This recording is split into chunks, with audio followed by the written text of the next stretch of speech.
আসসালামু আলাইকুম রহমতুল্লাহ। গত ভিডিওতে দেখিয়েছি আমি কোয়েল পাখির বাচ্চাগুলোকে কিভাবে বোর্ডিং করছি। এই যে দেখতেছেন কোয়েল পাখির বাচ্চাগুলো কত কিউট এবং কত চঞ্চল হয়ে গেছে আলহামদুলিল্লাহ। মূল কথা হচ্ছে আপনারা যে কোনো জিনিসই পালেন না কেন, যদি যত্ন নেন তাহলে দেখবেন ওই জিনিসগুলা খুব সুন্দর এবং ভালো হবে। আপনার যত্নের উপরে ডিপেন্ড করে বাচ্চারা কিভাবে থাকবে, সুস্থ থাকবে।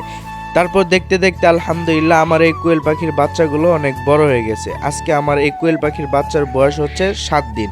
দেখতে পাচ্ছেন আলহামদুলিল্লাহ বাচ্চা কত বড় এবং সুইট হয়ে গেছে। বাচ্চাগুলোর পাখাও গজিয়ে গেছে, মানে বিশ্বাস হয় না। কিছুদিন আগে ডিম ছিল, ডিম থেকে কত ছোট বাচ্চা ছিল, কিন্তু আজকে দেখেন আলহামদুলিল্লাহ এই বাচ্চাগুলো কত বড় হয়ে গেছে। দেখতে আলহামদুলিল্লাহ অনেক, আমার কাছে অনেক ভালো লাগতেছে। তারপর কি আপনাদের দেখানোর জন্য দেখা একটা বাচ্চা, দেখেন আলহামদুলিল্লাহ বাচ্চার পাখাগুলো কত সুন্দর হয়েছে এবং বাচ্চাটাও কত সুন্দর হয়েছে। কিন্তু সুন্দর হওয়ার পরে একটা সমস্যা হচ্ছে, যেহেতু কোয়েলের কার্টন, তাছাড়া বাচ্চাগুলা বড় হয়ে গেছে, তার জন্য সেখানে এখানে জায়গা হচ্ছে না।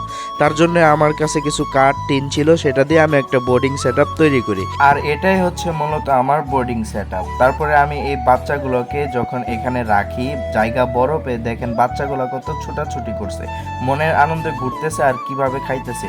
তারপরে দেখেন একটা বাচ্চা এরকম ভাবে শুয়ে আছে, আমি ভাবছি বাচ্চাটা হয়তো মারা গেছে, কিন্তু তারপরে দেখি না, বাচ্চাটা মারা যায়নি।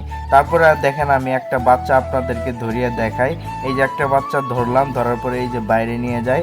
দেখেন বাচ্চাগুলো কত চঞ্চল হয়ে গেছে, মানে আমার হাত থেকে ছুটে তার জায়গায় যাইতে চাইছিল, কিন্তু তারপরে আমি ধরে আপনাদেরকে এই যে দেখাইলাম। দেখতে পাচ্ছেন এটাই হচ্ছে এই কোয়েল পাখির বাচ্চাগুলো।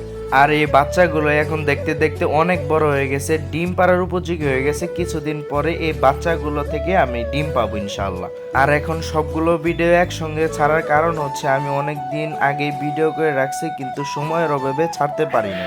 কিন্তু এই বাচ্চাগুলো যত বড় হচ্ছে তত আমার কষ্ট বাড়তেছে, কারণ এখন এই বাচ্চাগুলো অনেক উড়াউড়ি করে, অনেক জ্বালা যন্ত্রণা করে আর অনেক পায়খানা করে। আর এই যে দেখতেছেন রুমের কি অবস্থা করছে, আর এখন এগুলো আমাকে পরিষ্কার করতে হবে।